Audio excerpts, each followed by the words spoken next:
Hey people, welcome to Accidental Gods, to the podcast where we believe that another world is still possible and indeed is inevitable, and that if we all work together, there is time to create the future that we would be proud to leave to the generations that come after us. I'm Amanda Scott, your host into this journey into possibility, and this week I am genuinely thrilled to introduce you to one of the women who is breaking new ground on the leading edge of change. In quite specific order, Grace Rachmany is a mother, a tech industry troubleshooter, author of over 100 white papers, creator of The Voice of Humanity and Gangly Sisters, and, crucial to the trajectory we're taking just now, is co-creator of the Priceless DAO. If you heard our podcast with Cory Feco back in episode 170, you'll know we invited Cory to come and talk about DAOs, specifically because we knew we were going to be talking to Grace in the nature of Disseminated Autonomous Organisations, which is what DAO stands for, and the nature of the Web3 revolution that is taking place under the radar of anyone who's not directly involved, basically. And Grace is involved. Grace is one of those people who has thought outside the boundaries of the current system about the nature of the current system, about economics and governance and politics and decision-making and the creation of viable communities. And if you've listened to more than one of these podcasts, you'll know that we always get to the fact that building community is pretty much the only way we are going to get through the bottleneck that's coming. And yet, we still don't have any clear idea of how we're going to do it. But Grace has thought very deeply. She's gone right back to the roots of where everything started. And the result, one of the results, is Priceless, which is a cause-based DAO in the form of a networked nation, which says it is dedicated to creating a true alternative economy and alternative citizenship for its members. In pursuit of this, Priceless funds economic experiments that are designed to replace the current monetary system. So the holders of Priceless DAO tokens can create whatever they want with the DAO, while the founders of Priceless Economics develop a decentralized economic model, or actually economic models, plural, that support life on Earth. That's the point. On their page, they say, "At Priceless, we are convinced that the existing financial system is crumbling and at the end of its life. While many projects seek to salvage what we've got, Priceless is looking forward to creating a completely new system that will be a destination for those trying to escape the collapse of everything." And it goes on to say, I mean, you know everything's collapsing, right? What can you do about it? At the very least, you can give your expletive-deleted cryptocurrency coins, or indeed any currency, to Priceless DAO. Any funds we have will be used to research, design, prototype and deploy economic models that respect humans and the planet. And it's not often I get to read that on someone else's website, because that is what we're here for at Accidental Gods, truly. The sound is not great on this. Caro has done her best. But pretty much everything Grace says, I think, is gold dust. So your ears are just going to have to cope. You are going to want to listen to this. So people of the podcast, please do welcome Grace Rachmany of Priceless DAO. Grace Rachmany, welcome to the Accidental Gods podcast, and thank you for taking time out on this glorious and quite exciting news-wise Monday morning. Welcome. Oh, thank you so much for having me. I'm quite excited to be here. Your podcast is one of the few that I actually listen to every week, pretty much religiously. So I'm excited to be here. Wow, thank you. That's a great honor, given all the work that you're doing. Thank you so much. You do a lot of work on a lot of different areas, and your website, which I have already put in the show notes, is a fascinating insight into all of the stuff that you do. But we're here today to talk mostly about your creation of the Priceless DAO and the ways that it could lead us forward. On the podcast, as you're aware, almost everybody, we need to set up community, and no, we don't know how. And we need to reconfigure democracy, and no, we don't know how. And we need to reconfigure the way that we store, exchange, and account for value, and no, we don't quite know how. And you're the person, I think, of all the people we've spoken to, who actually has ideas of how to do all of those three things. So, before we dive deep into Priceless itself, can you give us a brief background of how you came to be thinking about these areas of crucial importance to how we're going to get forwards? Well, thank you so much. Yeah, I'm so glad that you said that I have ideas, not that I have solutions, because I don't know if any of my ideas will work, but I do think that my ideas are some of the craziest, or at least the most radical and out there, in terms of how I got into this, because I got into this at the Arab Spring, and I'm Israeli. I'm not living in Israel right now, but I am Israeli. And when the Arab Spring happened, wow, we were overjoyed because, of course, you want your neighbors to overthrow their dictatorship. But my thought was, and I have nothing to recommend instead of dictatorship. Because we all go with this, like Winston Churchill saying, oh, well, democracy is the worst except all the rest. But you don't say that about any other area of life. It's not like, oh, this microphone's the worst except all the rest. It's like, well, we'll just invent a new thing. And so that's how I got into this. And having gotten into it that way, although I do have a major in history and I have a minor in mathematics. So I'd always been on this edge of technology. I worked in technology most of my life, and this edge of technology, and you could call it history or like social sciences, and I've worked in marketing. So I always had that combination. But I wasn't an expert in democracy or anything like that, and I have an MBA, so I understood about money. But I just started saying, oh, wait a second, why do we need a government in the first place? Like, what's that all about? And what should a government even be doing? And what if I were starting from scratch, not just fixing the one I've got, what would that look like? And because I start at first principles, my ideas are radical. And that's the definition of radical, right? Radical is starting from first principles. It doesn't mean, like anti something. It means starting at the first principle. What is a government? Why do we need it? What are the things we should govern? And how would we wish that would be? And so that was really how I started out about it. And when you think about our democracies are designed at a time when the best you could do was like, I'm going to send James to London or Glasgow, right? James is our best guy. I guess that's probably not the name you have in Scotland, but that's our best guy. We know him. He'll come back once a year and report to us, and he'll represent us. And if he doesn't represent us well, or, maybe you're like, you know what, he's just such a buffoon. He talks all the time. Let's send him to London with all the other buffoons and get rid of him because he doesn't do a lot of work. Yeah. But whatever it was, you knew who you were sending. You knew they kind of represented you. And really, how much power did the government actually have over you? Like, not that much, like enough to ask him to bring back some taxes. And if you didn't like the amount of taxes that he asked you for, you might slit his throat or something. But they really didn't have much power, and we really didn't have much communication. And we're still using that today, even though everything about the amount of power they have is completely different. Yes. And I think E.O. Wilson, and we say this on the podcast a lot, has his brilliant aphorism of we have Paleolithic emotions, medieval institutions, and the technology of gods, and that's one of the reasons we're in a bit of a fix. And I think one of the keys of particularly, Britain is called the mother of parliaments and the foundation of democracy, and it was never designed to give power to the people.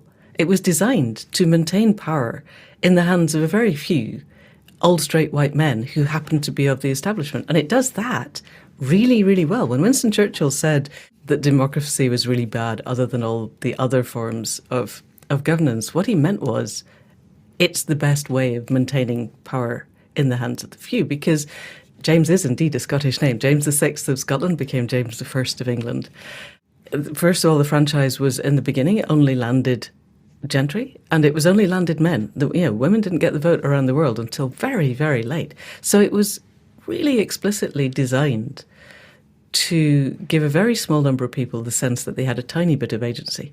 And actually, the whole of capitalism arises at the same time as parliamentary democracy. And so what it did was to enfranchise the concepts of enclosure, of throwing people off the land, of monetizing everything, including people and their time. You know, the commercialization of land, labour and capital, the whole Polanyi thing, of that was linked inextricably, I would say, to parliamentary style democracy. And in Britain, we ended up having, inviting half our clerics into the upper chamber. There's only two other places in the world that do that, and one is the Vatican City and the other is Iran. So, we're hardly exemplar of how to do things right. But I love the idea that you're going back to the beginning and asking, what is governance for? And I wonder how far back you went, because reading Graeber Wengrow's The Dawn of Everything completely overturned my concept of how other highly advanced, highly complex cultures had managed governance in ways that were definitely not a parliamentary democracy and didn't allow for hierarchies. How spread did your radical roots go? Does that make sense as a question? Yeah, well, I think it's hard to say it in that way, because what happened was I ended up in this crypto place, and I ended up in this place where I had sort of a framework, and you can see it on Voice of Humanity, where I said, okay, well, what you've got is a group of people and they're having some communication, and then they think of something that they want to solve, some issue or some opportunity. And then they make some proposals about how to address it. And then they pick the best proposal. And maybe they vote, maybe they don't vote, maybe they compromise. And then they execute it. And then hopefully they watch to see if the execution is having the result they want. And then they go back to the beginning. In our current government, we don't have that part about seeing if it works and going back to the beginning. We also don't have the part of picking the best proposal, do we? We have the part of picking the proposal that the most number of people who have the most amount of money from the lobby thinks is going to enrich them the most. So even picking the best proposal, I would suggest, does not happen in our system at all. So, but yes. But in companies, you do that in corporate governance, because if you don't, the company goes out of business. And in your health, you have that, because otherwise you die. And so we do have that structure in many areas of our lives. And so I had this thing, and then I started teaching this workshop, which, by the way, I teach it once or twice a year, and you can sign up for it, where I walked people through kind of what I had been learning about this. And I had been learning it through working in the blockchain space and helping different companies figure out how they were going to do what's called their tokenomics. And I started doing this 6-week workshop. It's a reverse classroom workshop where I walk people through this. And of course, my thinking just started expanding as I was dealing with people dealing with real cases, both in terms of these business plans I was writing, which are called white papers, and in the blockchain space for bizarre historical reasons. And also by talking through people, what they were really doing in their communities. And I also did some research with the eco-village system here in Europe. And so it wasn't like I went back in history as much as I looked at what was and wasn't working. And what I recognized is that we think that decisions get made at the moment you make a decision, like when you vote. And our government, like you said, they want you to think that you have power at that moment you vote. But it's kind of ridiculous. And the way I talk about that is lunch.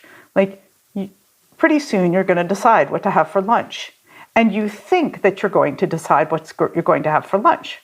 But actually, what's going to happen is you're going to go to your pantry, and it'll have what it has based on the time of the year and what, in your case, what you grew and what there was too much of a surplus of, and then maybe what you could afford at the supermarket and what wasn't packaged in too much plastic and you were willing to buy it because you could bring your own bags for it.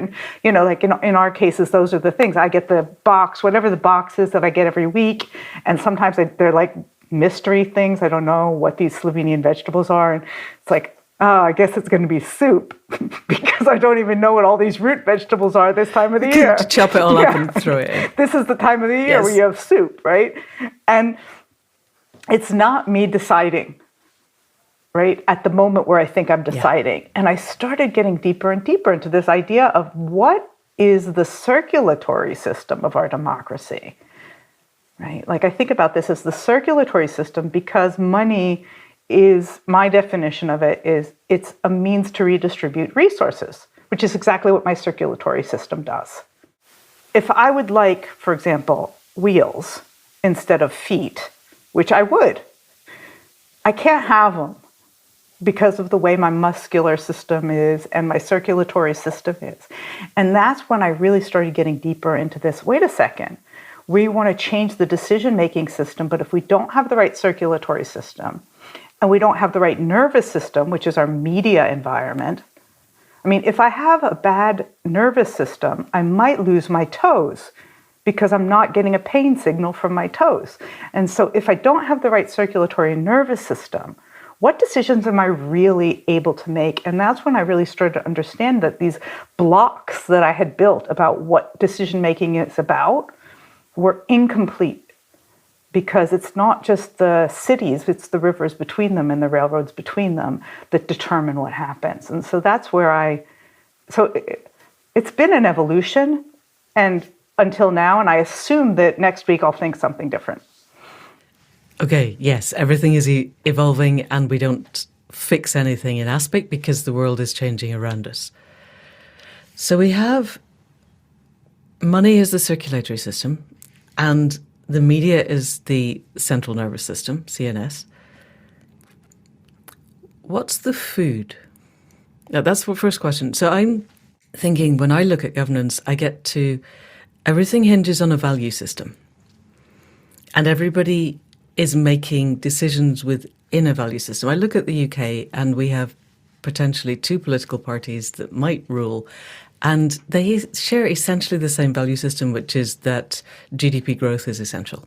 They might tweak very slightly the margins of how they get to that GDP growth, but they don't question that is where we're heading. And partly it's because the media, everybody in the media who makes decisions did a PPE at Oxford. So, they're all within the same conceptual frame and nobody dares stand outside it.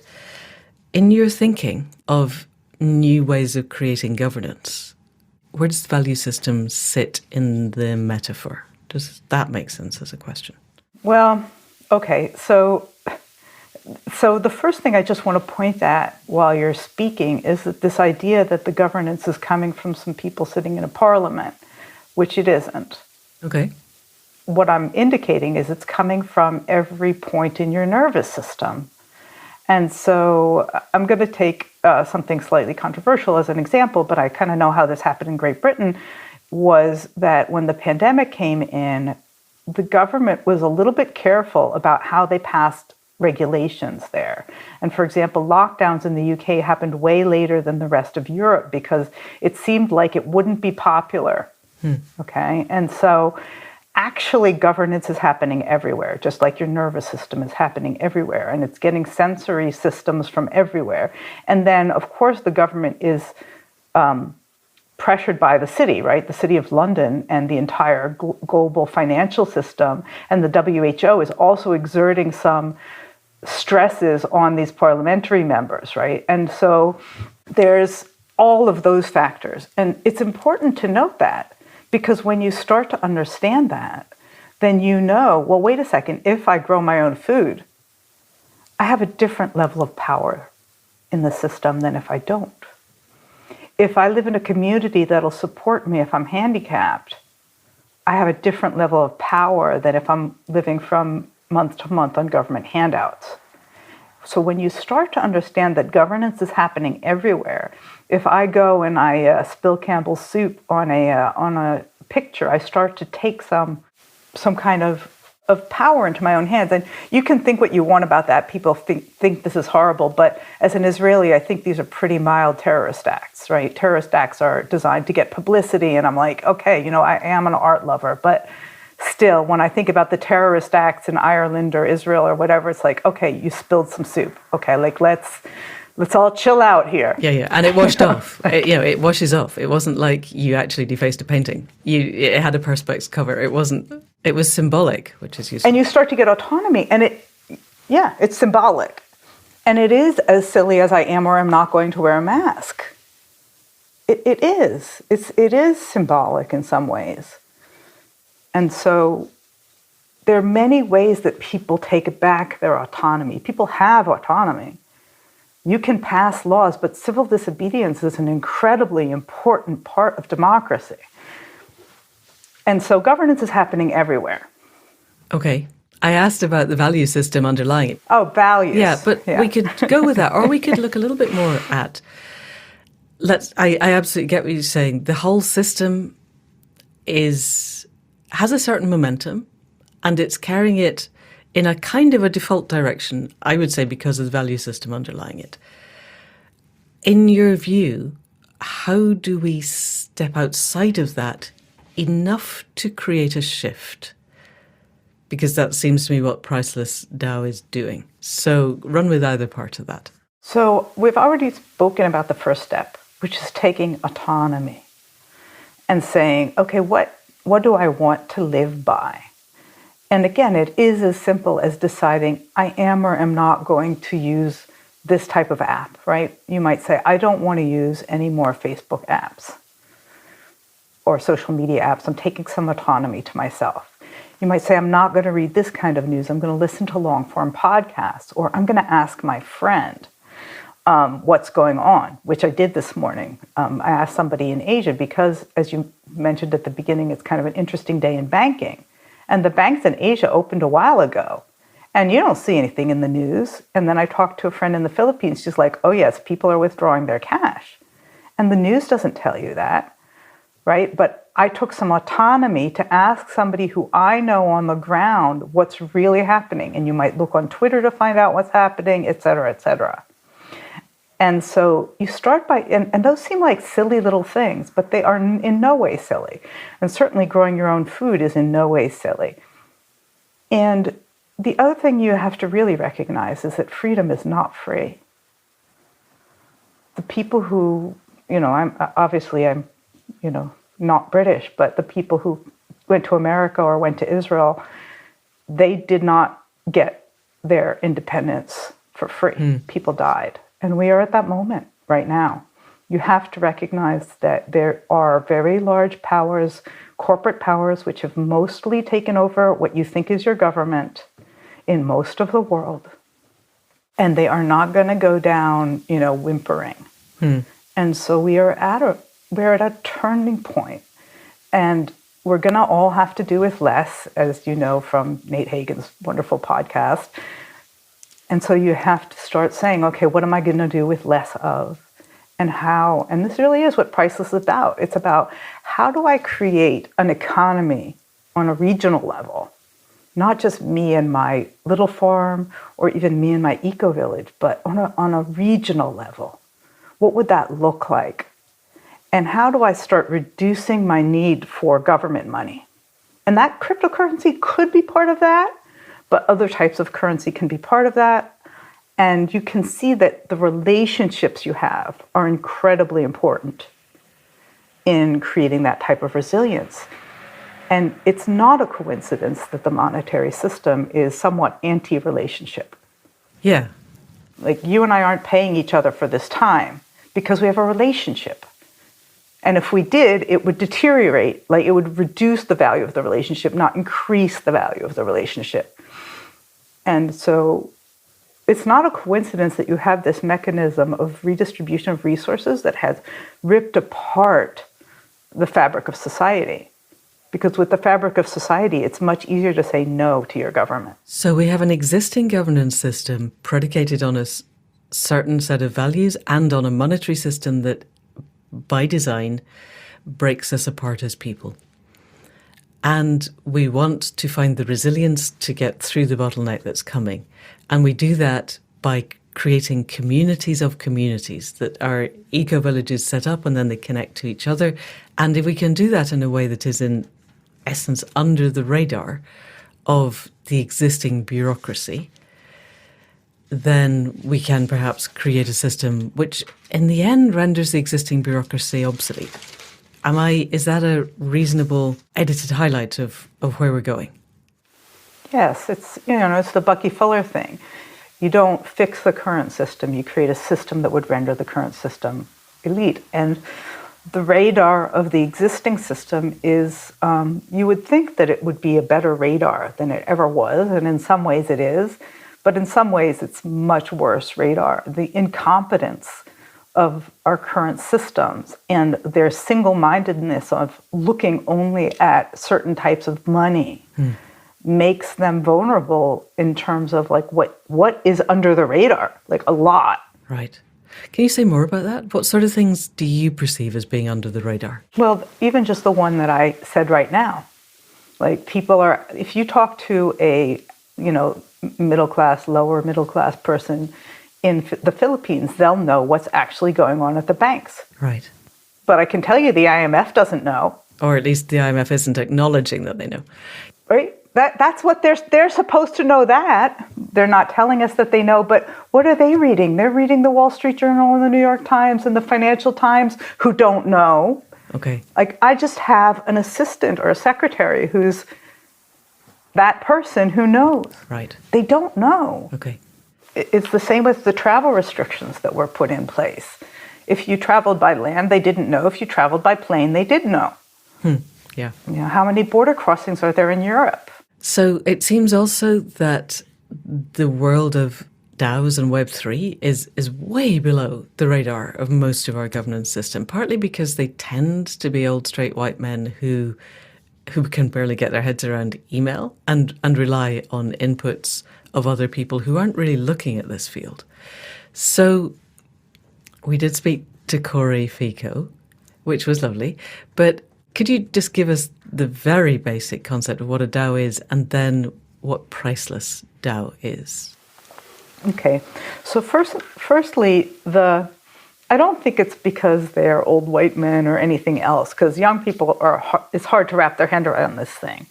But just to give an idea of what a blockchain is, first of all, right? So if you want to get married today, you go down to the town hall or whatever it is, or the church, and you get a stamp from somebody. That's a centralized authority.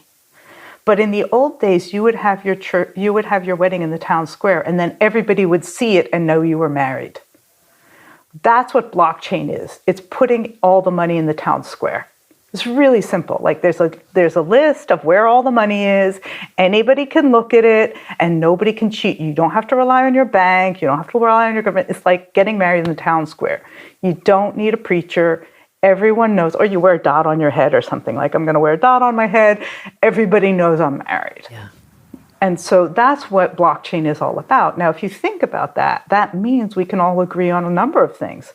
For example, we were talking about the media system.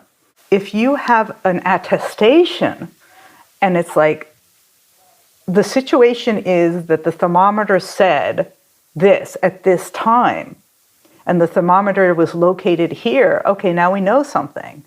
And we have a photograph of the tree, and that's all put in the public square on the blockchain. We start to have a truth machine. And I think that money is the least interesting part of that. I think the knowledge system is the most interesting part of it. And it's not that there is a truth. I mean, we're not children. They talk about like the blockchain as this truth machine. Like, there is no truth. I hope I'm not telling you something you didn't know. No, absolutely no. No, I'm just really glad to hear somebody else saying that, because the idea that there is a single truth, or even, if the thermometer said something, it doesn't mean nobody dunked it in a cup of coffee 5 seconds before. There's sense making is a really interesting field, and we could get into that. But definitely, so what the blockchain allows us to do is to verify things that we can all agree on, but we aren't necessarily all agreeing on the same things. So it allows a verification system that is very difficult to retrospectively change. I think that seems to me to be part of its key. Exactly. Yeah, it's an attestation system. And so now you go to democracy, and what's a DAO? Now you know who said what when, who voted what when, what the trend might have been, and other things that could be useful in democracy. Now, right now, DAOs are just using this as a voting system. We've got some money in the pot. The money is completely controlled by this budgeting system. so that when we vote, and let's say Manda says, I'd like this budget for a new microphone, or, I'm into microphones today.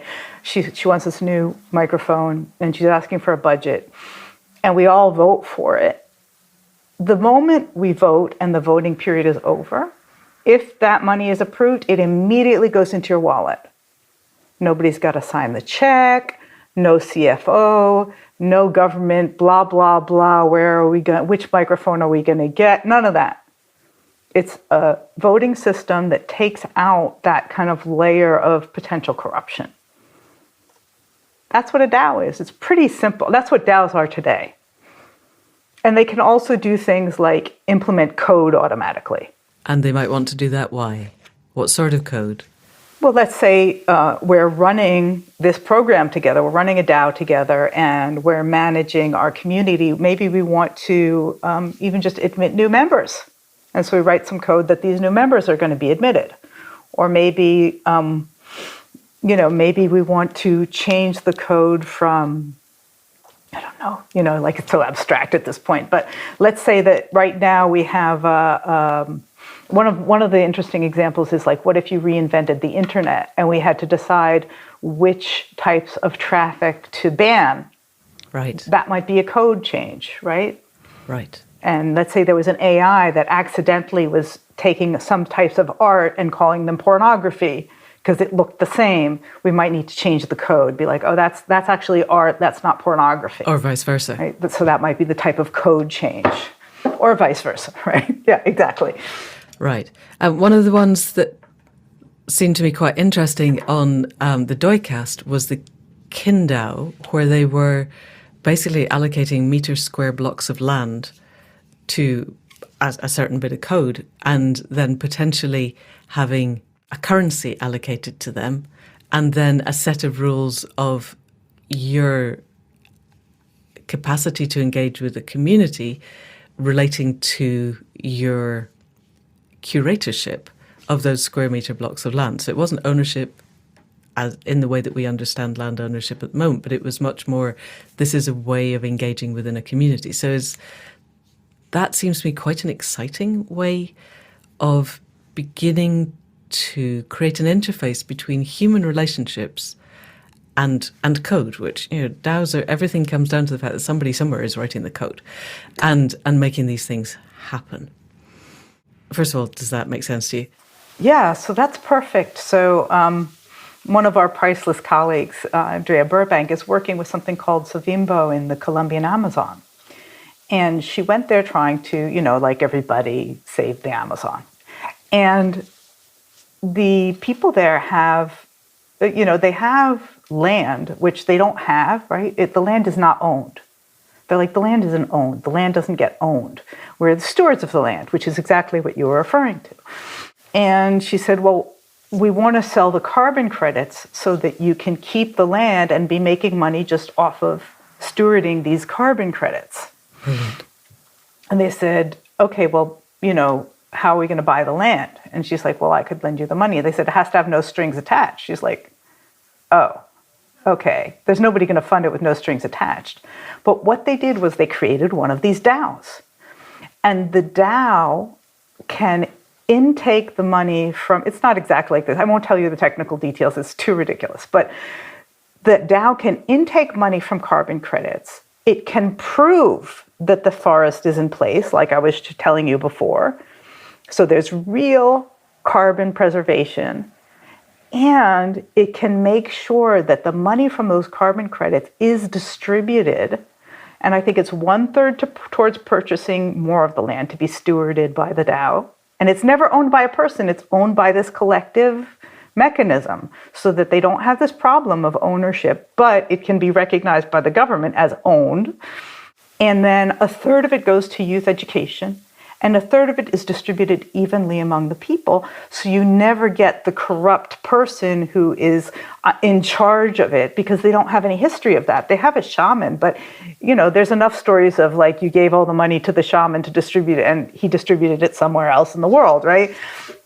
He or she. So this is a perfect mechanism for taking this traditional indigenous way of stewarding, owning, and distributing. Right. and mechanizing it so that that cultural heritage stays encoded in code, and there's no possibility of corruption with it. Right. So I'd really like to look at how that expands wider, but I have a really core question, because this seemed to me something, particularly with the conversation with Cory.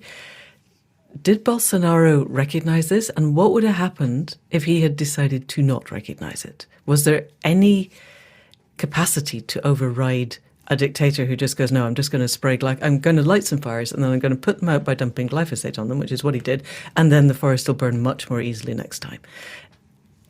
Is there a way that you can think of that overrides that? You really can't prevent violence. I mean, this is the problem everywhere, right? A few violent people can do a lot of damage.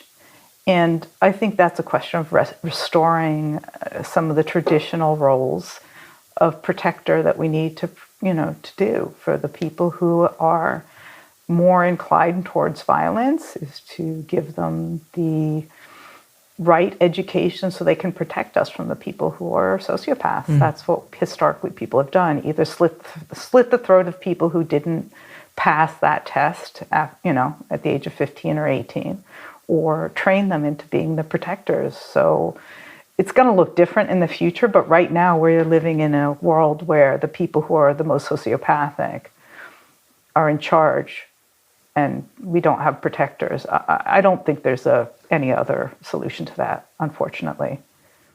Okay, alrighty, yes, and I would agree. I think the conscious evolution that I think you and I are both heading for takes us to a place where violence no longer seems an obvious response.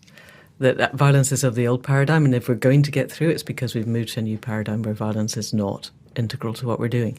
So, given the model that you just described, which sounds extraordinary and by definition prevents hierarchies and power dominance features from happening, how do we expand that? How do we take that and widen it to more communities and communities of communities? Okay, so I think I'm going to go back to a biological explanation. Again, I want to make sure this isn't too crazy technical, but if you'll notice, I mean, you can see this, but on the podcast, perhaps not. I have a body. And in that body, I have cells. And you could think of cells as individuals. But those cells are organized into organs, and those organs are organized into systems, and then that's organized into a body. And so maybe the community that we're talking about is something like an organ. And maybe there's a lot of those types of organ. They're called forest preservation organs, okay? And there's other organs that are called renewable energy organs, and they're producing energy in some renewable way. And there's other organs that are food producing organs and such and such. Each one of those is going to have its own internal organization.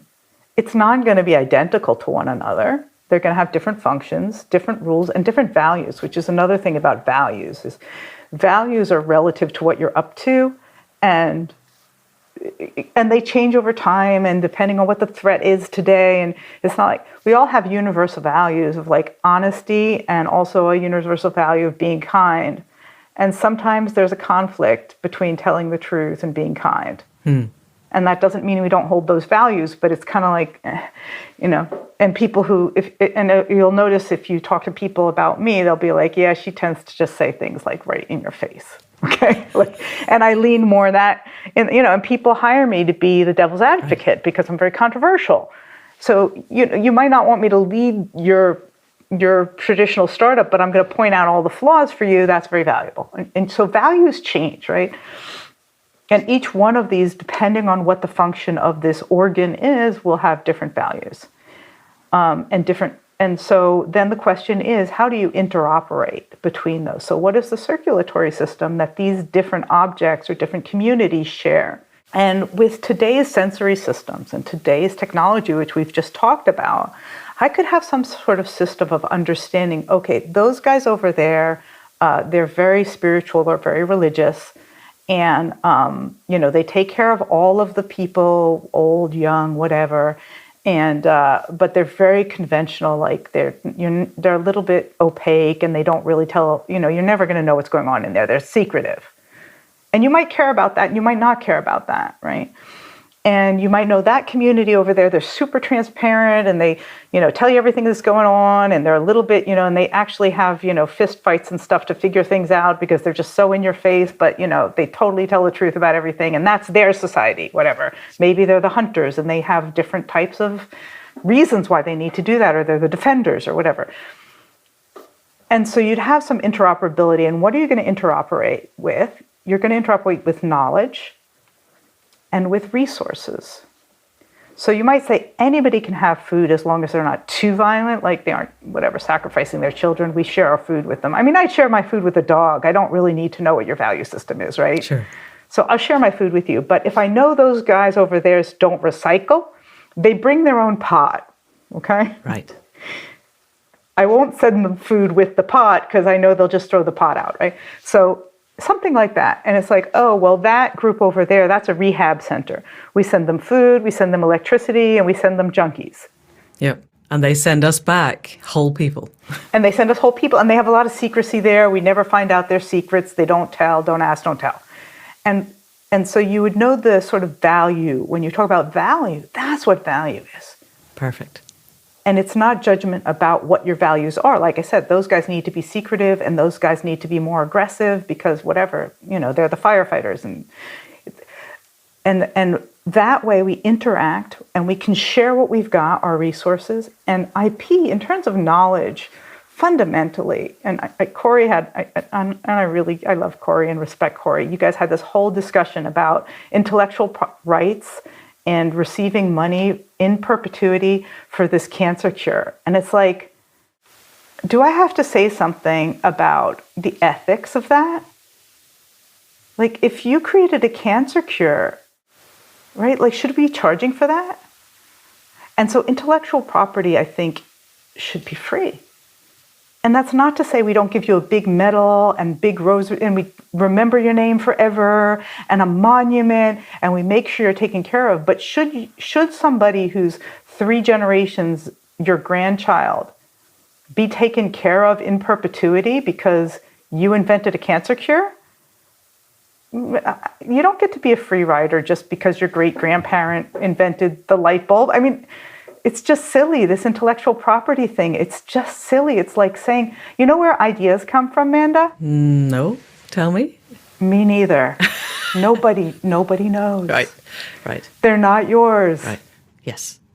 And somebody occasionally has a breakthrough, but everybody who's done a PhD knows that they're applying one layer of an A4 sheet onto a column a mile high, which will grow another mile on top with other people putting a single A4 sheet on it. It's not like, and right at the top of the column, somebody might invent a light bulb, but they did it because of the pile of A4 sheets below them. That's a very bad metaphor. I'll stop there. Yeah, but we don't even know where that we don't know where their idea came from. They're like, I had the idea. Yeah. I'm like, no, did Zuckerberg invent Facebook? He may have created a couple of ideas, but the whole of the internet existed before he got there, and all of the power structures. Anyway, we don't need to delve too deep into there because there's a few really interesting things coming here. Nobody gets to be a free rider because their grandfather invented a cure for cancer, or their grandmother. However, we get to a question that I keep looking back to. At the moment, we exist in a society where we know the price of everything and the value of nothing. I consider that the Romans brought this to Britain and then we exported it around the world. If we look back to before and after Roman invasion, before Roman invasion, we were a tribal culture with our indigenous shamanic spirituality. As far as we can tell, until the Romans came, there was no coinage, there was no money for everything. And yet, per Graeber and Wengrow, but also per a lot of the conversations that we know took place, or at least are reported by the Romans. So Tacitus says he gives a speech to Calgacus after the Battle of Mons Graupius in Scotland, and he says they wrought a desolation and they called it peace. They come in, they create ownership of a woman passes from her father to her husband, they create money, they create slavery, they break up tribal structures and create ownership of a woman passes from her father to her husband, small domestic units, ownership of children is under the paterfamilias, who has the right under Roman law to crucify the lot of them if he decides he doesn't like them. So that level of power hierarchy domination is placed on top of what was previously a tribal structure. And money is an integral part of that, because without the guy who comes along and says, I have a legion at my back, see this piece of silver with Nero's face on it, it's suddenly worth something, and I'm going to come back in a year and take it back as tax. And you better have some more than I've just given you, because there is this concept of interest applied, which is how we ended up with a revolt under the Boudiccan era. But it seems to me that we've had 2,000 years in Britain of coinage, wherein the state and the state-approved banks create money out of nothing and sell it to us, and we're not allowed to create our own. It's called forgery, and in the old days they cut off your head and now they just put you in prison. But basically, the state does not like you forging stuff. With cryptocurrency, we now have a system where people can make money, and they can decide individually, or each system can decide who gets that money and how it's distributed. And in the end, what we're doing is exchanging tokens for stuff that we value, either actual physical stuff, or you're looking after my grandmother's stuff, or you're raising children and we think raising children is a valuable thing. You're educating children, we think educating children is a valuable thing. You're growing food, we all need food. We have things that we consider to be of value. In the world that we're heading to with you, how do we assign and distribute and exchange value? What is the circulatory system? Where does it arise, and who decides who gets it? Well, my system's called Priceless, so that should give you a hint. So it's called Priceless, and it hints at the abomination that you just described, which is that I'm going to write down how much X is worth. Like, I'm going to write down how much your motherhood is worth and how much it should be. I should pay you to carry something in your womb. And breastfeeding is worth this much, and bottle feeding is worth that much, and whatever. Like, it's an abomination, right? And we all know it. And that's why money has traditionally been for men's work, because women's work, it would be an abomination to value it. And so that's why we have this crazy system which devalues the things that we care about most. Air, and we all know this carbon credit thing is insane. And I just explained to you one of the systems for carbon credits that is positive. And this is a transitionary stage. But measuring everything and giving it a number as a value corrupts the thing. It's a little bit like Ian McGilchrist was talking about, like analyzing a poem kills it. Yes. It's like, oh, now that we can take it and analyze it, you've killed the poem, right? And we kill everything of value with this dead, like, token that measures it. And if you think about redistribution of resources and money as a proxy, we don't need the proxy anymore. Let's measure, did everybody get food tonight? After everybody got food, let's measure how warm is their home, or how cold is their home, and how good is their health.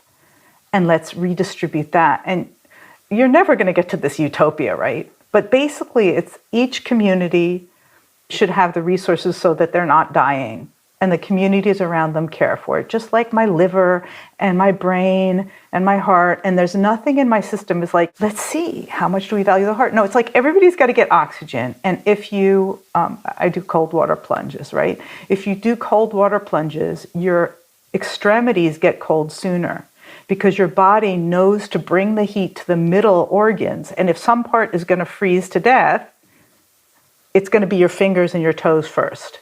And your body knows how to do that. And so that's how redistribution of resources. And you can say something kind of like simplified, like nobody gets a new iPhone until everybody eats, right? And that's how your society should operate. Is that easy? Will we ever get there? No, we're never going to get there. It's not easy. But the idea of using a proxy today, when we have actual measures and we have AI and we can really know, sometimes I talk about like minimum viable economy. which would be, I know how many how many people ate today, how many people went without food, and I know how far the food traveled. And that's all I know. If all you knew is that, and instead of GDP, you're measuring empty plates and distance of food traveled, you'd really have a pretty good society, because the distance of food travels, its ecological footprint, its nutritional value, its local support for your local farmers. And if every country in the world and every city in the world just had that, and you could look on a map of your town on your phone and be like, oh my goodness, these 3 people went without food for the last 3 nights. And I've got a little extra. Or I'm driving by there and I can stop by the supermarket and grab something. If you just had that and again, you have to recognize we need to be like in these circles where you actually have responsibility. That could be electronically mediated, that could be personally mediated, because you do want to know somebody's just having a hard time or they're ill and somebody else is actually a free rider. And that has to be mitigated by culture. And we've extrapolated that out. Like we're like, oh, we're going to do some forms. And when filling out these forms, we'll know whether you're a real free rider or not. I mean, it doesn't work, right? But we don't need those proxies anymore. We have the data. All of the data is like in my little phone here. It has so much data.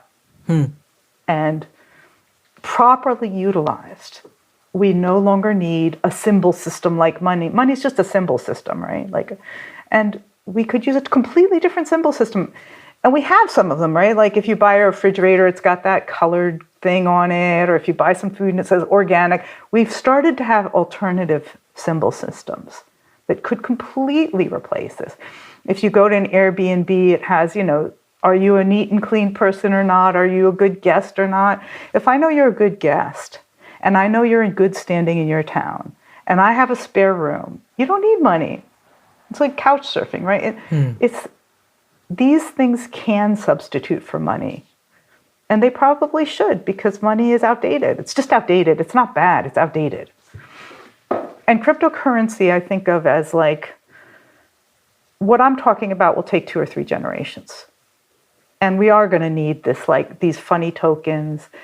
And some societies are more afraid than other societies. And some societies are more male-dominated than other societies. And it'll take different amounts of time for people to make this transition.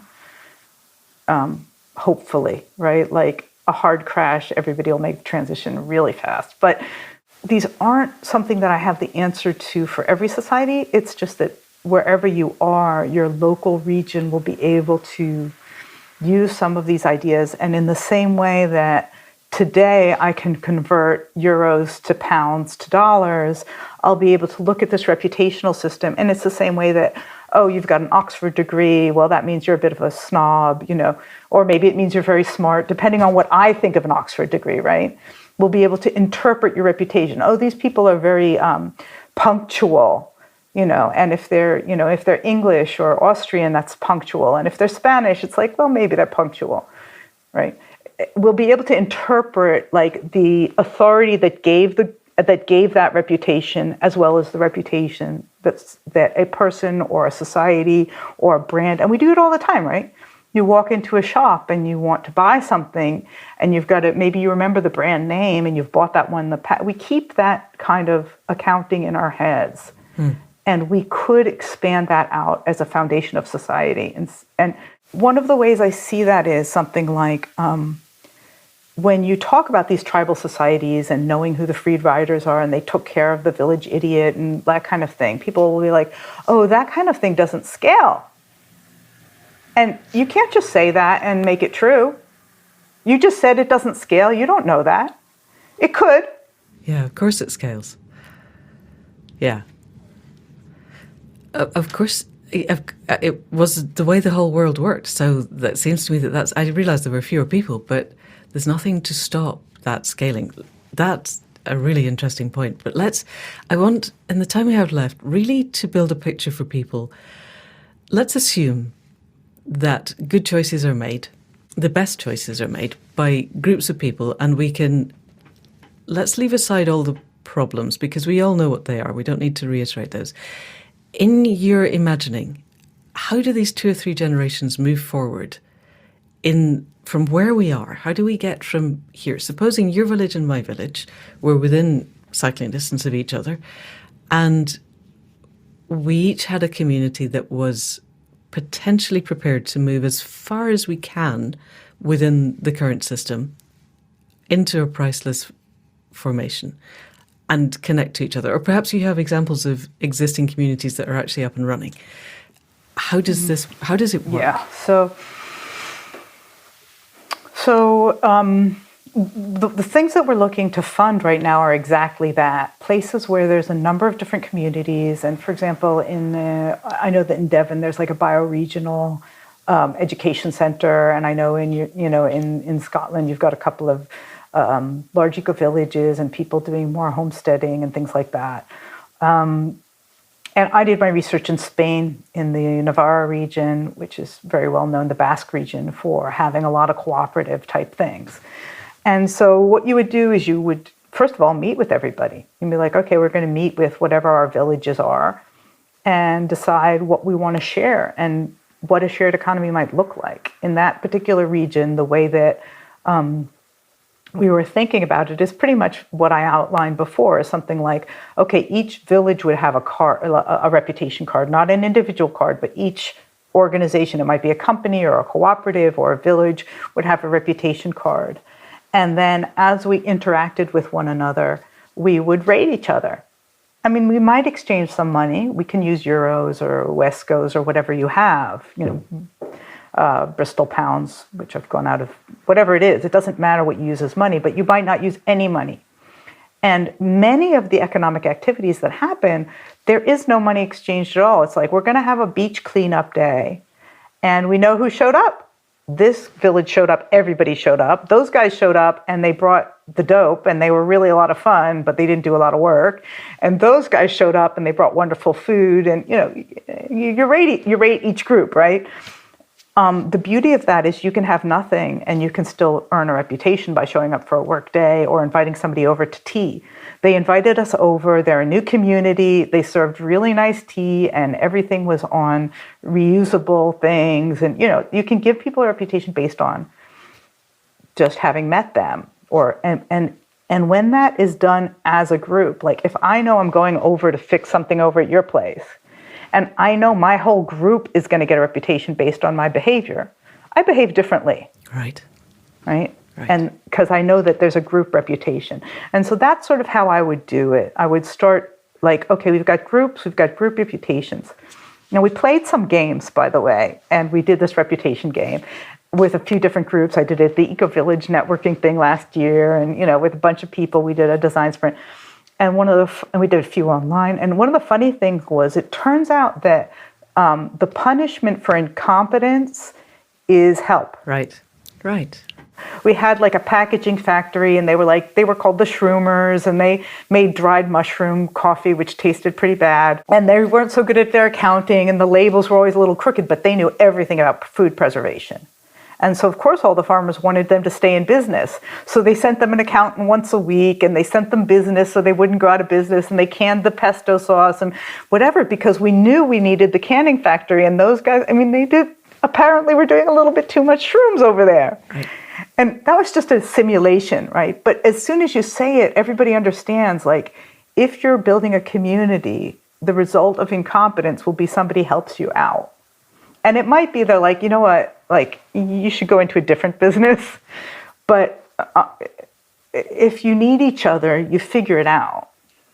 And then another thing you might think about is like, oh, what happens if my car breaks down? Well, if we have a truck, and let's say we've got 5 trucks that are serving our 50 organizations, and one of them breaks, it's no longer the problem of that organization.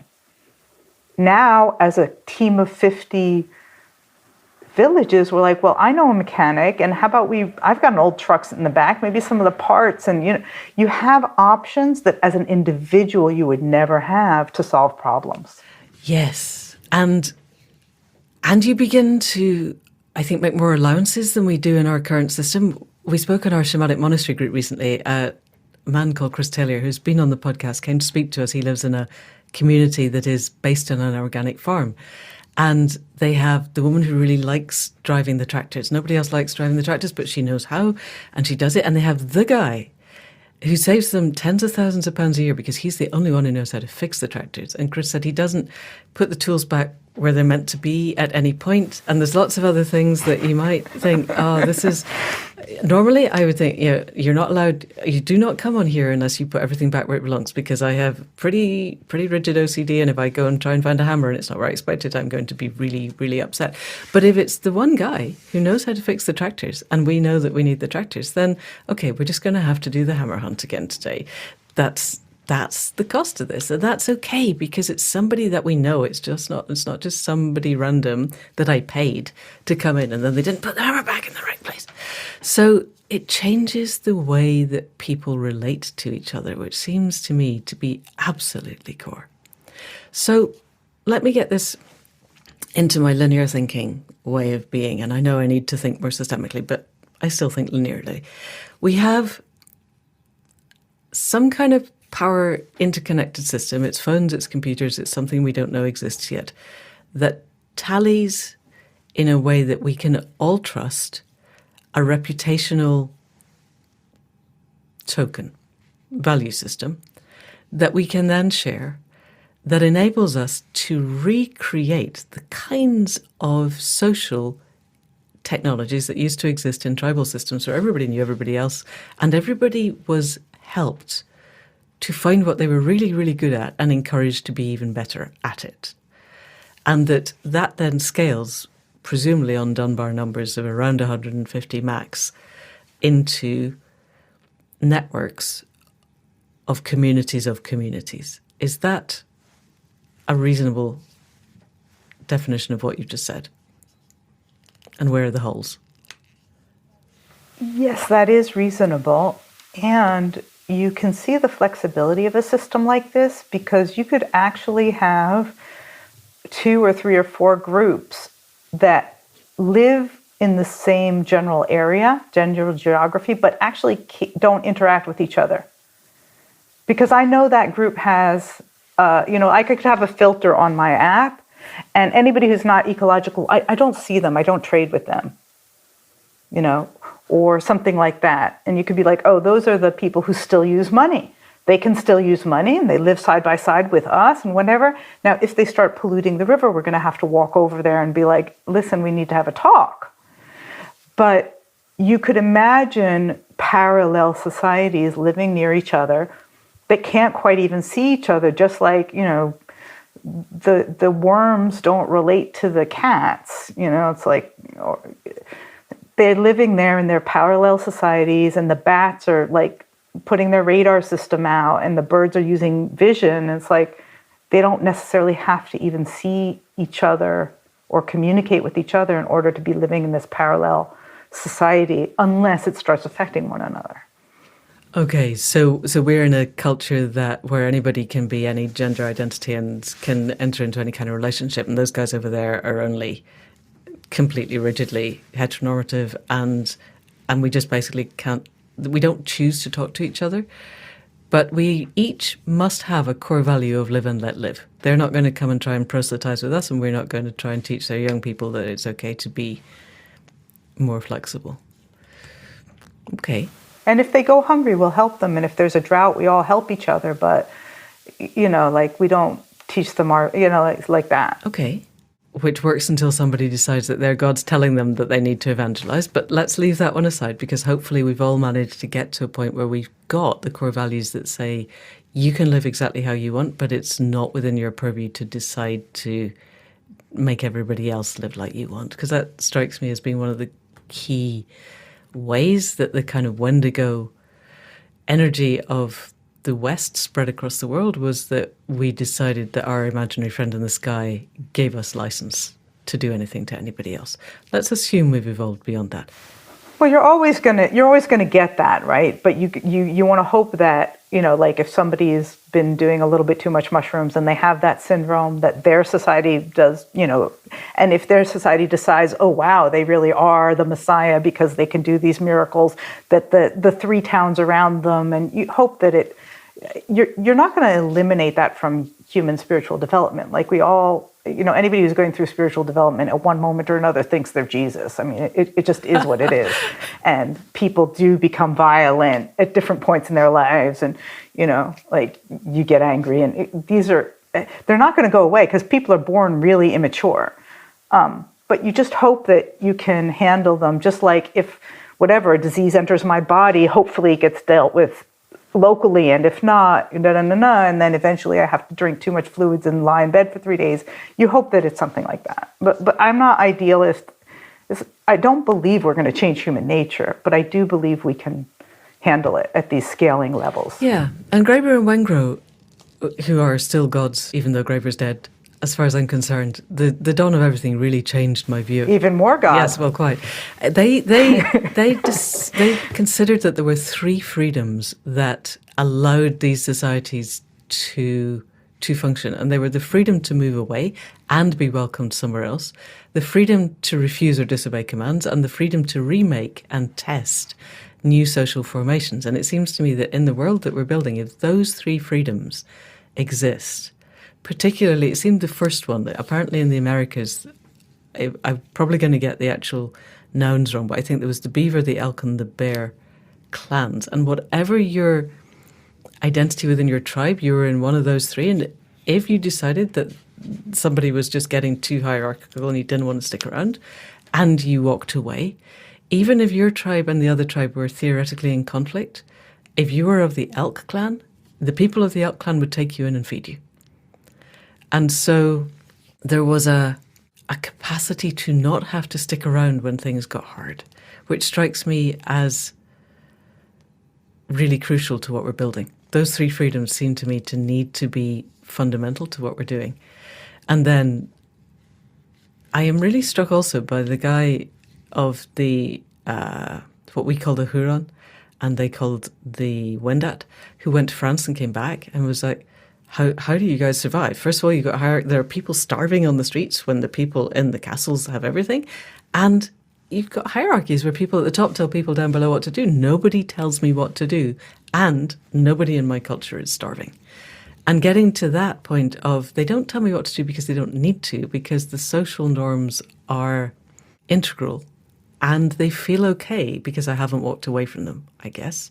And most of us exist in a society where the social norms feel kind of weird, I think, and finding ways in which we can find social norms that we agree on, that seems to me to be what your gaming does, where you end up with the guys who got the canning factory who are being looked after by everybody because we know we want their skills. And actually it's in our instinct to take care of people as long as we feel safe enough to do that. So one final question, because we are running out of time. Have you gamed through how we make the transition from where we are to that? Because that sounds fantastic. But at the moment we exist in a world where I may want to make my own power, but I'm going to have to pay for the solar panels and the wind turbines and the batteries, or any of those. I may want to start making my own fabrics, but it's somewhere along the line. And if I want my phone and the apps, until there is a community of communities that are making the ways to connect with each other, I'm going to have to interface with the moneyed culture. Have you looked at that interface and how we move the kind of Overton window of what value is? Okay, so it's very different in different places. That's the first thing. I was actually at the Emerge conference, and a guy from Ukraine was sitting down. He's like, what would you do if you had to rebuild from scratch? And I said, well, if you really had to shortcut it, right? Like you're just like, I got to rebuild a better society from scratch.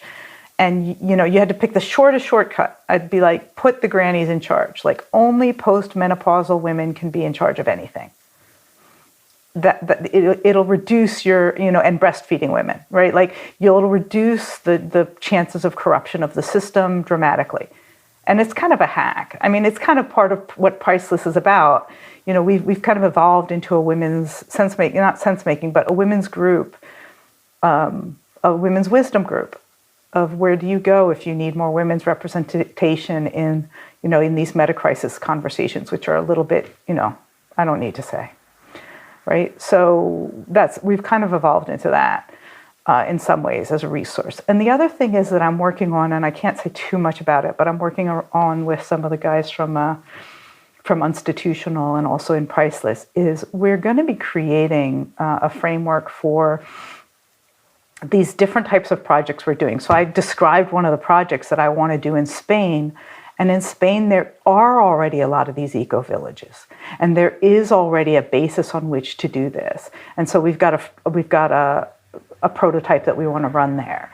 And we've got another prototype of some people in Sweden who are working on something, and some people in Kenya who are working on something. So we have a number of prototypes, and Priceless and the institution, we're trying to see how do we make a portal where donors and investors can look at these new types of projects in different geographies and put into whatever, fund whatever they think are the prototypes that can lead us. And they really are culturally different. I have a woman here in Slovenia who we're looking towards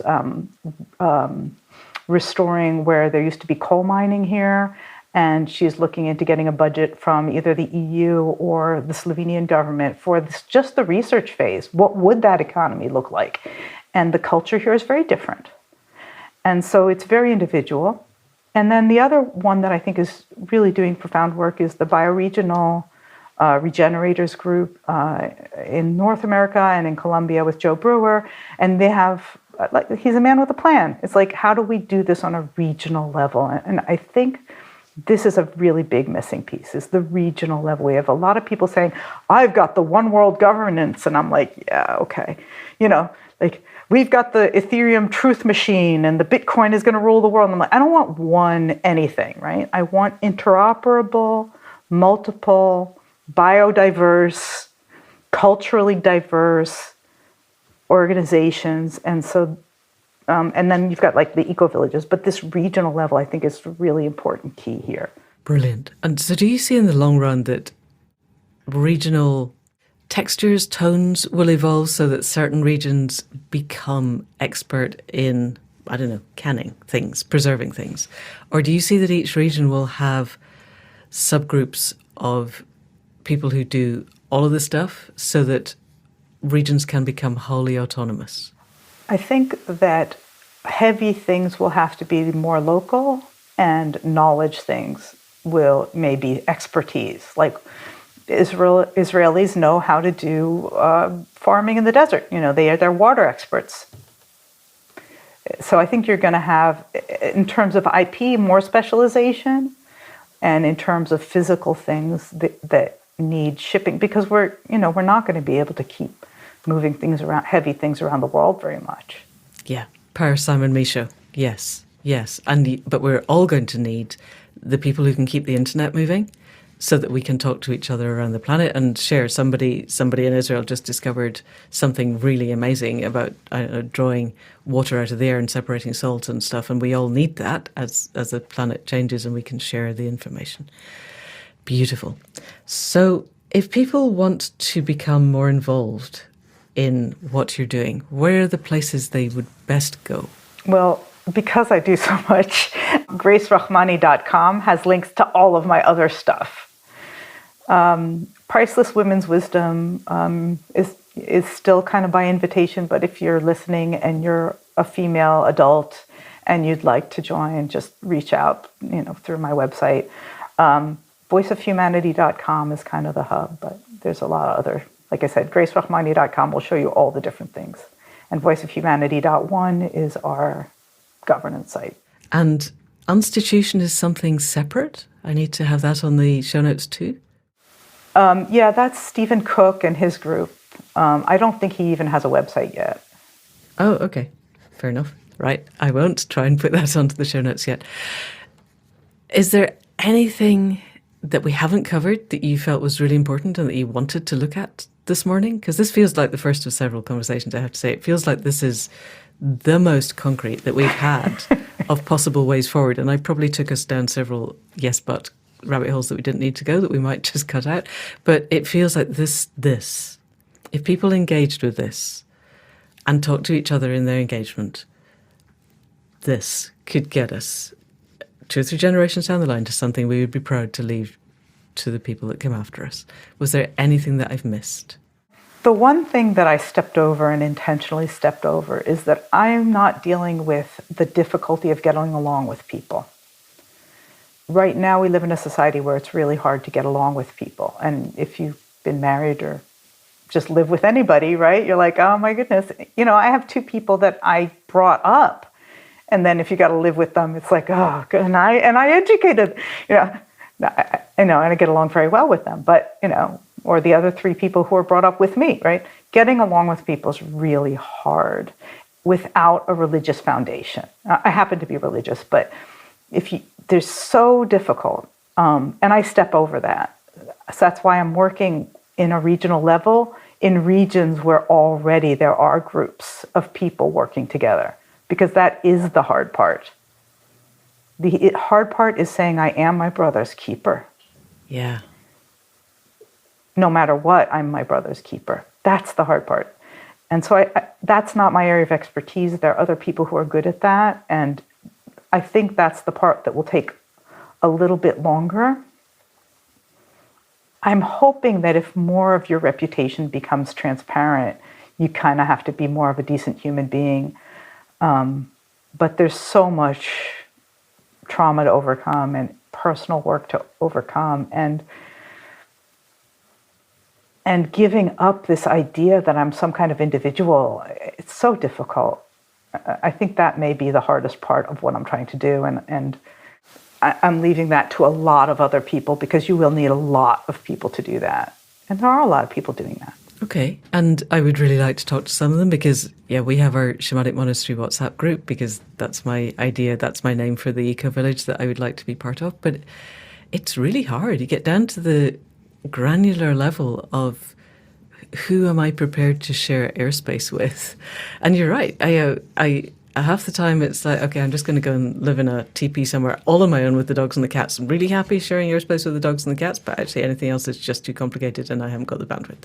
And that's not true, because without all of the other people around us, none of us would survive. But we have somehow managed to fracture society to the point where we all think that we could live on our own, and that would actually be much better. Or we're going to create a community where we're all at least a half hour good walk away from each other, which isn't necessarily what a community is about. Also would take a lot of land space.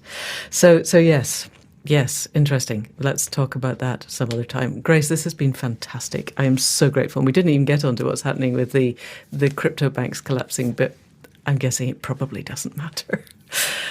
So thank you. It's going to matter a lot, but... Oh, is it? That's another podcast then. We'll do that another time. That's for another time, yeah. But yeah, thank you so much for having me.